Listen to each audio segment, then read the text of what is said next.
வணக்கம் சாமி. ரொம்ப நாளைக்கு அப்புறம் உங்களை திரும்ப சந்திக்கிறோம். நம்ம நேயர்களுக்கு நீங்க யாரு, எப்படி, என்ன உங்களை அரசியல் தளங்கள்ல பல்வேறு இடங்கள்லையும் பார்க்குறோம், ஆன்மீகம் சம்பந்தமாகவும் நிறைய இடங்கள்ல பார்க்குறோம். நீங்க யாரு, எப்படி ஆன்மீக வாழ்க்கைக்கு வந்தீங்க, அரசியல் வாழ்க்கைக்கு உங்களுக்கு என்ன சம்பந்தம்னு சொல்லுங்க.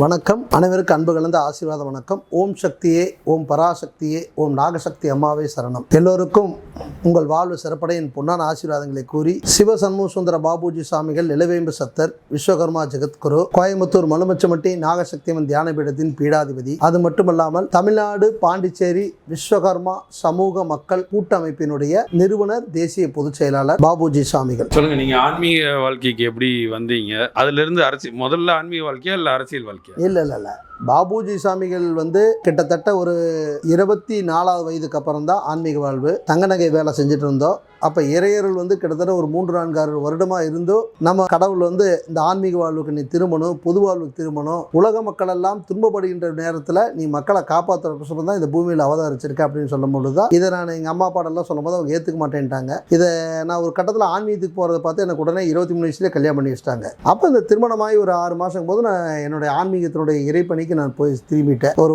வருஷம் கழிச்சு நான் முழுவாக ஆன்மீக பணிக்கு நல்லா திரும்பி காவி உடை கட்டி ஆன்மீகத்துக்கு திரும்பணும். அப்போது எங்கள் குடும்பத்தில் இருக்கிற எல்லாருமே நாங்களும் கூடயே சேர்ந்து ஆன்மீகத்துக்கு வந்துடுறோன்ட்டு எங்கள் அப்பா, அம்மா, என் மனைவி, என் சகோதரி எல்லாருமே என் கூட சேர்ந்து ஆன்மீக பணிக்கு வந்துட்டாங்க. குடும்பமாக இருந்து தான் நாகசக்தியம் தியான பீடத்தை உருவாக்கி ஆன்மீக பணி ஆட்டிட்டு வர்றோம். குறிப்பாக மூலிகை ஆராய்ச்சி தான் என்னோடய முழு பணி. அருள்வாக்கு மூலிகை ஆராய்ச்சி. அருள்வாக்கு மூலிமா இறந்த குழந்தையை மறுஜென்மம் எடுக்க வச்ச ஒரு அற்புதமெல்லாம் கோயம்புத்தூர் நடத்தி காமிக்கும். The spirituality of science. என்னுடைய ஃபீலிங் இந்த ஸ்பிரிச்சுவாலிட்டிங்கிற இந்த ஆன்மீகத்தை சொல்லக்கூடிய அருள்வாக்கானது சயின்ஸால் நிரூபிக்கப்படணும். அப்போ தான் அது உண்மைன்னு ப்ரூவ் பண்ண முடியும். நான் எல்லாத்தையுமே சயின்ஸ் ரீதியாக நிரூபித்து காமிச்சிருக்கேன். அதான் என்னுடைய ஒரு ஸ்பெஷாலிட்டி. ரெண்டாவது, கிராமங்கள் எல்லாம் ஒரு குறிப்பிட்ட ஜாதி மக்களை கோயிலுடைய வாசல்லே வச்சு தான் தேங்காய் வளமெல்லாம் உடைப்பாங்க. 2005, 2004 கிராமத்துலலாம் அதையெல்லாம் உடைச்சு தாழ்த்தப்பட்ட ஜாதி மக்களை ஆலய பிரவேசம் சமீப காலத்தில் செஞ்சுருக்கேன். அதனால் நான் கட்டியிருக்கின்ற கோயிலில் கருவறைக்குள்ளார ஒரு குறிப்பிட்ட ஜாதியினர் தான் பூஜை பண்ணணும்னு சொல்லியிருக்காங்க. அது தர்மம் ஆகமம்னு சொல்கிறாங்க. அதையெல்லாம் உடைத்து எல்லா ஜாதி மக்களுக்குமே வேதம் தர்மசாஸ்திரங்களை சொத்தி கொடுத்து அவங்களே கருவறைக்குள்ளார பூஜை பண்ணுற மாதிரி பண்ணியிருக்கேன். வாரத்துக்கு ஒரு முறை கருவறைக்குள்ளார வலமுறி சங்கு எடுத்துக்கொண்டு பக்தர்கள் எல்லா ஜாதியிலும் கருவறைக்குள்ளார போய் பாலாபிஷேகம் பண்ணுறாங்க. இந்த சிஸ்டமேட்டிக்கை நம்ம கோயிலில் செஞ்சுருக்கோம். இதை முன்னாள் முதல்வர் கலைஞர் என்னை பாராட்டியிருக்காரு. புரட்சித் தலைவர் அம்மாவுக்கு அது நல்லா தெரியும், எடப்பாடியார் நல்லா தெரியும், தற்போதைய முதல்வருக்கும் நல்லா தெரியும் இந்த விஷயம். அதுதான் வர்றேன். நீங்கள் இப்போ உங்களுடைய அரசியல் பயணங்களை சொல்லுங்கள். ஏன்னா நீங்கள் முன்னாள் முதல்வர் ஜெயலலிதா காலத்துலேருந்து சொல்கிறீங்க. அப்போ இருந்தே உங்களுக்கு அரசியல் தொடர்புகள் எதெல்லாம் இருந்தது, என்ன மாதிரியான? இல்லை, அரசியல் தொடர்பு என்பது பார்த்தீங்கன்னா சாமிக்கு ஆரம்பத்துலேருந்தே இருக்குது. உங்களுக்கு ஒரு விஷயத்தை உண்மையை நான் சொல்கிறேன்னா, 1977 சாமிக்கு பேர் வச்சது புரட்சித் தலைவர் எம்ஜிஆர் தான். என்னுடைய பேர் இயற்பெயர் சண்முக சுந்தரம், எனக்கு பாபுன்னு பேர் வச்சது அவர் தான். என்னுடைய மாமா எம்ஜிஆர் மன்றத்தில் இருந்தார். அவர் கொண்டே கொடுத்தா பேர் வச்சுருக்காங்க. நான் பிறந்த உடனே முதல்ல என் மேலே போர்த்தப்பட்ட கொடி அண்ணா திராவிட முன்னேற்ற கழகத்தினுடைய கொடி தான். அப்போ மருதாசனம் ஒரு எம்எல்ஏ இருந்திருக்கார் கோயம்புத்தூரில். அவர் தான் எனக்கு தங்கத்தில் செயின் போட்டு இதெல்லாம் பண்ணியிருக்காங்க. எங்கள் ஃபேமிலி ஐடிஎம்கே ஃபேமிலி, அதனால் அதிமுகவோடு இருந்தது. அப்புறம் எல்லாருமே அதிமுக இந்த மாதிரி குரூப்லேயே இருந்தனால என்னுடைய சித்தாந்தம் பூரா இந்து தத்துவ சித்தாந்தத்தில் இருந்தது, கம்யூனிஸ்ட் சித்தாந்தம் கலந்துருந்தது. அதனால் நான் அரசியலுக்கு இன்றல்ல நேற்றல்ல, அரசியல் ஆரம்ப கட்டத்துலேருந்தே இருக்கிறோம். சிறு வயதுலேருந்து அரசியல் இருக்கிறோம். அந்த ஆர்வம் நிறைய அரசியல்வாதிகளோட நான் மூலிகை ஆராய்ச்சி பண்ணும் பொழுது, நிலவேம்பு கஷாயம்னு ஒரு அருமருந்து சித்த மருந்தை நான் கண்டுபிடிச்சு கொடுக்கும் பொழுது, மருந்து மாஃபியாக்கள் என்னை கொலை செய்ய முயற்சி செய்யும் பொழுது அரசியல்வாதிகளுடைய நெருக்கம் எனக்கு அதிகமாக தேவைப்பட்டுச்சு. அவர்கள் மூலிமா இந்த மருந்தை உலகத்துக்கு அறிமுகப்படுத்த முடியும்னு எனக்கு தெரிஞ்சு அந்த மருந்தை அறிமுகப்படுத்துறதுக்கு புரட்சித் தலைவி அம்மா தான் மூல காரணம். அம்மாவுடைய அறிமுகத்தை நிறைய அரசியல்வாதிகள் மந்திரியை ஏற்படுத்தி கொடுத்தாங்க. அம்மா மூலிமா தான் சட்டமன்றத்தில் அந்த மருந்து உருவச்சு அன்றைய முதல்வர் பிறகு வந்த எடப்பாடியார் அவர் கூட எனக்கு நெருக்கத்தை ஏற்படுத்தி கொடுத்தார், வேலுமணி அமைச்சர். அதன் மூலிமா கொரோனா காலகட்டங்களில் நிலவேம்பு கஷாயம் அனைத்து மக்களுக்கும் தருவதற்கு எனக்கு அனுமதி கிடைச்சது. அதாவது நீங்கள் பேச்சிலே பல இடங்களில் எடப்பாடியார்ன்றீங்க.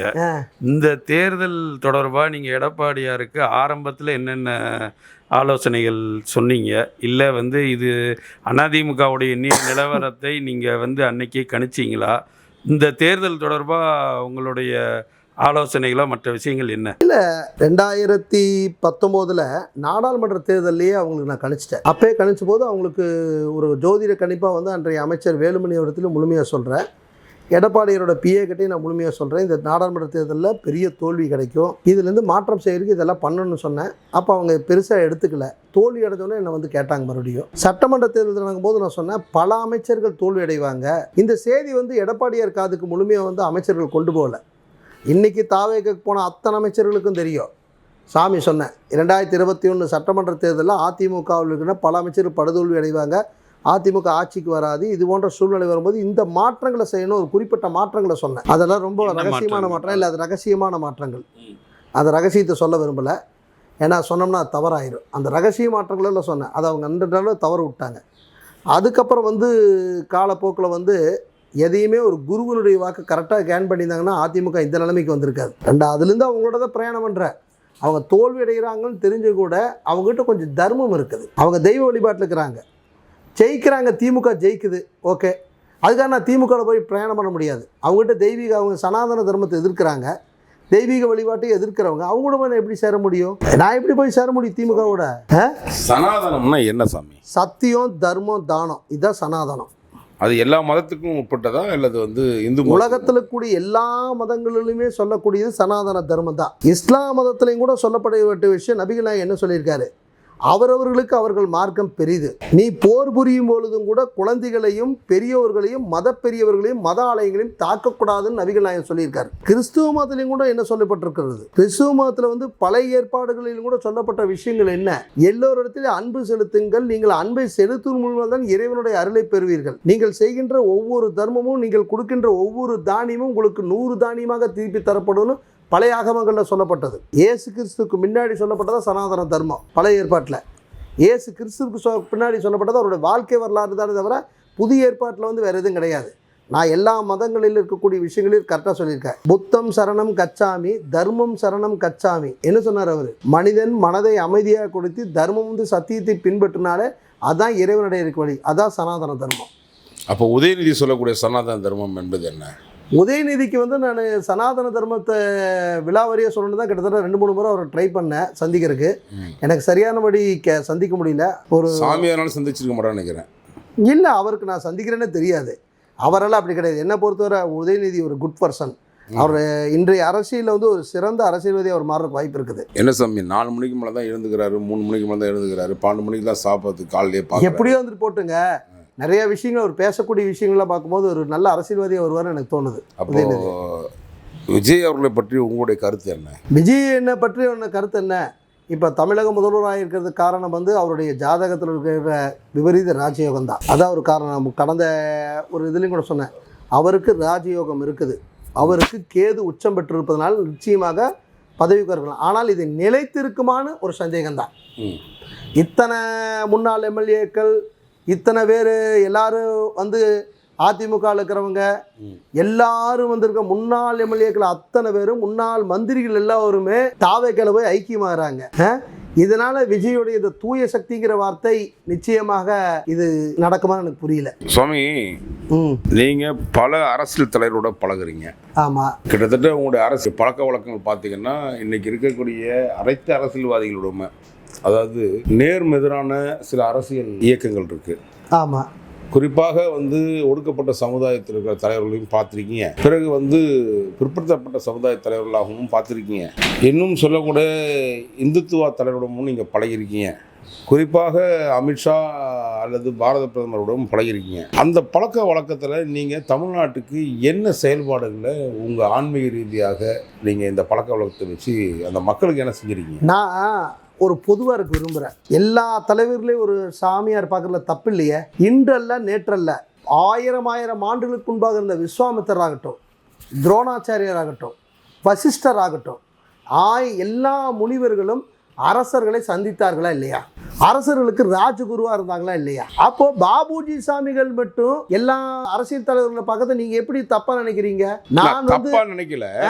நீங்க அந்த மக்களுக்கு என்ன, இப்ப நீங்க இவ்வளவு பெரிய தலைவரோட பழகிட்டு நீங்க யாராச்சும் மக்களுக்கு நன்மை செய்பவர்களாக நல்லவர்களாக இருப்பார்களான்னு தொலாவற. அப்ப இன்னைக்கு வரையும் எந்த அரசியல்வாதியும் மக்களுக்காக வந்து வேலை செய்யலன்னு சொல்ல வரீங்க? இல்ல, எல்லாம் சுயநலமா இருக்கிறாங்க, அதுல எந்த மாற்றமும் கிடையாது. இன்க்ளூட் குடும்பத்தை இல்ல தன் குடும்பத்தை வளர்த்தி கொள்வதற்கும் தன்னிடத்துல அதிகாரத்தை நிலை பெறுவதற்குத்தான் நினைச்சிட்டு இருக்காங்களே தவிர, யாரு காமராஜர் போலையோ இல்லை கக்கன் போலையோ இல்லை புரட்சி தலைவர் போலையோ மாண்புமிகு அண்ணாதுரை அவர்களை போலையோ இல்லைங்கிறத நான் சொல்கிறேன். நம்ம தமிழக சிஎம்மையும் சேர்த்து தான் சொல்ல வரீங்கன்னா, இல்லை அவரை வந்து இனிமேல் தானே பார்க்கணும், இப்போ தானே சிஎம் ஆயிருக்காரு. அப்போ நீங்கள் பிரைம் மினிஸ்டர் சந்திச்சிருக்கீங்க. ஆமாம், உடனே இப்போ பலமுறை உங்களோட அவர் பிரைம் மினிஸ்டர் வந்து ஒரு அருமையானவர், தனக்காக எதையும் சேர்த்துக்காம இன்றைக்கு உலக நாடுகளில் வந்து நாம் இந்தியன் அப்படின்னு சொல்கிறதுக்கு ஒரு மூலமாக பெருமையப்படுறதுக்கு பிரைம் மினிஸ்டர் நரேந்திர மோடி காரணம். நரேந்திர மோடியை நான் உலக நாடுகளில் சுற்றுப்பண்ண பெயர முதல்ல இந்தியான்னு சொன்னால் அந்த வெளிநாட்டில் இருக்கக்கூடிய விசா ஆஃபீஸர்ஸ் எல்லாம் நம்மளை ஒரு மாதிரியை பார்ப்பாங்க. இப்போ ஐஎம் இந்தியன்னு சொன்னால் பெருமையை பார்க்குறாங்கன்னா காரணம் பாரத பிரதமர் நரேந்திர மோடி அவர்கள் தான். மகிழ்ச்சி சாமி. அடுத்தது என்னன்னு கேட்டிங்கன்னா, இப்போ நீங்கள் நிறைய இந்த தேசிய ஜனநாயக கூட்டணியில் நீங்கள் உங்களுடைய அமைப்பு வந்து இடம்பெற்றிருக்கு, விஸ்வகர்மா அமைப்பு. ஒரு மதத்தின் பேராலேயோ ஒரு சமுதாயத்தின் பேராலேயோ மட்டுமே வந்து ஒரு அரசியல் நடத்தக்கூடிய தலைவர்களை பார்க்குற பட்சத்தில் சமூகத்தில் எல்லாரும் வேண்டும், இறைவன் வந்து எல்லா உருவத்திலையும் இருக்கான், எல்லா மதத்திலையும் இருக்கிறான்னு சொல்லக்கூடிய சாமியார் உங்களை தான் சொல்கிறேன். என்னத்தான் சொல்லுங்க, ஏன் நீங்கள் வந்து ஒரு குறிப்பிட்ட சமுதாயத்துடைய தலைவராக மட்டும் இருக்கணும்னு ஆசைப்படுறீங்க? நீங்கள் பேசக்கூடிய விஷயத்தில் ஒரு கருத்து நான் உண்மையை சொல்லிடுறேன். நான் சார்ந்திருக்கின்ற விஸ்வகர்மா சமுதாயம் என்ற விஸ்வகர்மா சமுதாயம் உலகத்தில் இருக்கின்ற அனைத்து மக்களுக்கும் முன்னோடியாக இருக்கக்கூடிய சமுதாயம். எங்களுக்கு ஹிந்து மதம் கிடையாது, கிறிஸ்துவ மதம் கிடையாது, இஸ்லாம் மதம் கிடையாது. உங்களுக்கு ஒரு விஷயம் சொல்லிட்டா, கிறிஸ்துவ மதத்தை உருவாக்கி இயேசுக்கு பிரான் இருக்காருல்லங்க, இயேசு கிறிஸ்து யார்? ஒரு தச்சு வேலைக்காரருடைய மகன், விஸ்வகர்மாவுடைய மகன். அது உங்களுக்கு பார்க்கலாம், புரிஞ்சுட்டீங்களா? நபிகள் நாயனுடைய வம்சம் எடுத்துனா அவர்களும் விஸ்வகர்மா வம்சத்தில் இருப்பாங்க. விவேகானந்தர் எடுத்துனா இப்போ நேதாஜி எடுத்துனா விஸ்வகர்மா வம்சத்தில் இருப்பாங்க. விஸ்வகர்மா சமுதாயம் என்பது ஒரு ஜாதி அல்ல, ஒரு ஜாதி அல்ல. அந்த சமுதாயத்துடைய ஜெகத்குருவா இருக்கின்ற நான் என் சமுதாயத்தை பற்றி முன்னேற்றது மட்டும் கிடைக்கல, எங்களுடைய சமுதாயத்தில் ஏற்பட்டிருக்கின்ற அவல நிலைகளை இன்றைய அரசியல்வாதிகிட்ட எடுத்து சொல்லக்கூடிய ஒரு பொறுப்பில் இருக்கிறேன். அது என்னது, என்னுடைய மடத்தில் பாருங்கள், அனைவருக்கும் அனைத்தும் கிடைக்க வேணும். என் மடத்தில் அடிக்கிறது இந்து முஸ்லீம் கிறிஸ்துவருடைய நிகழ்ச்சி தான் நடக்குமே தவிர விஸ்வகர்மா சமூக நிகழ்ச்சி நடக்காது. நான் மடாதிபதியாக இருக்கும் பொழுது என்னுடைய சமுதாயத்திற்கு வேண்டியதாக பாடுபடுறேங்கிறது கிடையவே கிடையாது. நான் எல்லா சமுதாய மக்களுக்கு வேண்டியதாக பாடுபடுறேன், அதில் எந்த மாற்றமும் கிடையாது. அரசியல்வாதிகளை சந்தித்து நான் கண்டுபிடிச்சிருந்த மூலிகை ஆராய்ச்சிகளை பற்றி தான் அதிகமாக பேசிகிட்டு இருக்கிறேன். இடையில எங்கள் சமுதாய மக்களுக்கு நன்மை செய்யுங்கன்னு சொல்லிட்டு என் அமைப்பின் மூலிமா என்னுடைய தலைவர்களை வச்சு கோரிக்கை வைக்கிறேன். என்னை பொறுத்தவரை அனைவருக்கும் அனைத்தும் கிடைக்க வேண்டும், எல்லா உயிரும் இன்புற்று இருக்க வேண்டும். மடத்துக்கு வந்து பாருங்கள், யார் சிலை வச்சுருக்கேன்னு பாருங்கள், திருவள்ளுவர் சிலை வச்சுருக்கேன். திருவள்ளுவர் சிலை வச்சு தான் நான் கும்பிட்டுக்கிறோம். அதே நேரத்தில் எல்லா ஜாதி மக்களையும் சமமாக கருவறைக்குள்ளார் கொண்டு புரட்சி ஏற்படுத்துகிறோம். இப்படி எல்லாம் பண்ணும்பொழுது உயர்ந்த ஜாதிக்காரங்க எவ்வளோ சண்டை ரகலை பிரச்சனை, காவல் நிலைய பிரச்சனை, நிலவேம்பு கசாயின்னு ஒரு மருந்து நான் கண்டுபிடிச்ச பொழுது சித்த மருத்துவத்தை விட்டுருவாங்களா மருந்து மாஃபியாக்கள் என் மேலே வெடிகுண்டு வீசியிருக்காங்க. என்ன கொலை முயற்சி நிறைய முறை நடந்திருக்கு. இதெல்லாம் உங்களுக்கு தெரியுமா? அந்த நேரத்தில் ஆளும் கட்சியாக இருந்தக்கூடிய அதிமுக காவல்துறை பாதுகாப்படுச்சது. அப்போ அந்த அரசியல்வாதியில் இருக்கக்கூடிய எடப்பாடியார் அரசுக்கு நான் ஏதோ நன்மை செய்யணுமா வேண்டாமா, நன்றி காமிக்கணுமா வேண்டாமா சொல்லுங்கள். அவங்களுக்கு தேர்தலில் ஆதரவாக பிரச்சாரம் பண்ணுறோம்னா நிலவேம்பு கசாயம் தருவதற்கு சாமிக்கு அவங்க அனுமதி தரலைன்னா கொரோனாவில் முதல் நிலையில் எதுங்க உங்களை காப்பாற்றுச்சு? ஊசியை காப்பாற்றுச்சு, சித்த மருத்துவம் தானே காப்பாற்றுச்சு. அந்த சித்த மருத்துவத்தை விஜயபாஸ்கர் சுகாதாரத்துறை அமைச்சர் அவர் அப்ரூவல் பண்ணீங்கன்னா எப்படி கிடைக்கும்? நீங்கள் போய் ஒரு அமைச்சர் போய் பார்த்துருவீங்களா? இந்த தாவேக அரசாங்கத்தில் போய் கொடுத்துருவீங்களா? ஃபைல் ஒர்க் அவுட் ஆயிருமா? சாமி எல்லாம் கிட்டத்தட்ட 10 ஆண்டுகளாக ஏடிஎம்கேல கூட இருந்தனால தான் என்னுடைய ஃபைலை மூவ்மெண்ட் பண்ணி ஓகே பண்ணார். அந்த நன்றிக்கு விஷயம் தான் அதிமுக பிரிஞ்சிருந்த அதிமுக ஒன்று சேரணும்னு சொல்லிட்டு நான் பாடுபட்டு ஒன்று சேர்த்திருக்கேன். இப்போது அவர் நீங்கள் வந்து அவருடைய ஜாதகத்தை பார்த்தீங்க, எடப்பாடியாருடைய ஜாதகத்தை பார்த்தீங்க.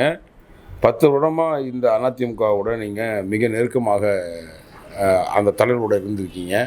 ஆனால் அதிமுக இப்படி ஒரு அழிவு பாதைக்கு போகுன்றத நீங்கள் உங்கள் கருத்தை நீங்கள் சொல்லவே இல்லை எடப்பாடி பழனிசாமி அவர்கள்ட்ட. சொல்லாமல் இருப்பாங்களா? இல்லை, தெரியணும்னு கேட்குறேன்.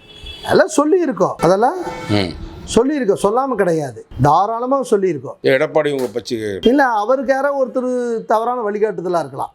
ஏன்னா நான் பல முறை இந்த தேர்தலுக்கு முன்பாக நான் அவரோட சர்க்கிள் சுற்றி இருக்கிறவங்கள கேட்டேன். ஏன்னாங்க அவர் கட்சியில் இருக்கிறவங்களே பாதி பேர் வெளியில் போயிட்டான், 4 அமைப்பு அதிமுக மாறிடுச்சு. அதையும் மீறி அவர் வந்து எந்த சக்தி வந்தாலும் நான் ஜெயிச்சு காட்டுவேன், அதுக்குன்னு ஒரு அஸ்ட்ராலஜர் தான் அவருக்கு வந்து ஒரு நம்பிக்கை ஊட்டியிருக்காரு. அதே அஸ்ட்ராலஜர் வந்து இப்போது என்ன கருத்தை விற்க போகிறாருன்னு தெரியல. ஏன்னா அந்த அஸ்ட்ராலஜி தான் அவர் நம்புறாரு. நீங்களும் அஸ்ட்ராலஜி சொல்கிறீங்க, இது போன்ற பாதிப்பு ஏற்படும்னு சொல்றீங்க. ஆனா இன்னொரு அஸ்ட்ராலஜர் வந்து நீ தான் முதலமைச்சர் யார் இருந்தாலும், அதாவது என்னமோ ஒரு படத்தில் சொல்லுவாங்க, அவர் தான் டாக்டர்னு சொல்லிட்டு அவர் வந்து நம்ப வச்சுட்டாங்கன்னு சொல்லுவாங்க. அவர் மனசுக்குள்ள போய் டாக்டர். அதாவது எடப்பாடியாருடைய ஜாதகத்தில் கணிச்சு எடுக்கும் பொழுது அவர் ஜாதகத்தில் கன்னிராசி அஸ்த நட்சத்திரம், கன்னிராசி அஸ்த நட்சத்திரம். அவர் ஜாதகத்தை நான் முழுசு பார்த்துருக்கேன். புதன் திசையில கேது புத்தி கடந்த ஒரு வருஷம் நடந்துட்டு இருந்தது. அந்த கேது புத்தினாலதான் பல்வேறு குழப்பங்கள்ல வந்து பிஜேபி கூட்டணி இல்லாம நாடாளுமன்றத்தில் நடந்தது. இப்பொழுது கேது புத்தி முடிஞ்சு சுக்கிர புத்தி அவருக்கு தொடங்கி இருக்குது புதன் திசையில. இந்த நேர காலகட்டங்களில் அவருக்கு வந்து நடக்கூடிய கிரக பலன்கள் சரியில்லை. அதனால தான் இவ்வளவு குழப்பம் நான் சொல்றேன் அவர்கிட்ட. நான் 1 மணி நேரம் ஒரு பிரதமர் சந்திக்கும் போது உட்காந்து பேசினேன். அவர் அதுக்கு தகுந்த மாதிரி பரிகாரங்களை தான் பண்ணுவார். அவர் முழுசா நம்மள நான் எஸ்பி வேலுமணி அவர்களுக்கு முழுமையாக சொன்னோம், அவரும் முழுசா கேட்கல. என்ன பண்ண முடியும்? நம்ம சொல்லத்தான் முடியும். மீண்டும் இந்த அதிமுக ஒற்றுமையாவதற்கான வாய்ப்புகள் இருக்கா சாமி? அது எடப்பாடியார் கையில தான் இருக்குது. இல்ல அந்த ஜாதக பிரகாரம் நீங்க அந்த ஜாதகத்து பிரகாரம்னு பார்த்தோம்னா உங்களுக்கு ஒரு சில உண்மைகளை சொல்றேன். அதாவது அதிமுக திருவோண நட்சத்திரம் மகர ராசியில தொடங்கப்பட்ட கட்சி. அதே நேரத்தில் திமுக புனர்பூச நட்சத்திரம் மிதுன ராசியில தொடங்கப்பட்டு அவருடைய தலைவராக இருக்கக்கூடிய சிம்மராசி பூர்ண நட்சத்திர மு.க. ஸ்டாலின் அவருடைய நட்சத்திரம். உதயநிதிக்கு ரிஷபராசி யோக ஜாதகம். உதயநிதியுடைய யோகத்துல தான் அவர் முதலமைச்சரானார். நான் முதலே சொன்னேன், ஆரம்பத்தில் நிறைய விதத்தில் சொல்லியிருக்கேன். அதே உதயநிதி டாப் போஸ்ட்ல வரக்கூடிய யோகம் இருக்குது. அண்ணாமலை அவருக்கு வந்து நல்ல நேரம் வந்துருச்சுன்னு சொன்னேன். ஏன்னா அவர் கடகராசி ஆயுள் நட்சத்திரம், கடகராசி பூச நட்சத்திரம் நடிகர் விஜய் இப்பொழுது முதலமைச்சராக இருக்காரு. அதனால இதெல்லாம் கிரகங்களுடைய வேலைப்பாடு தான். மீண்டும் அதிமுக வெற்றி பெறுவதற்கு உண்டான வாய்ப்புகள் இருக்குது.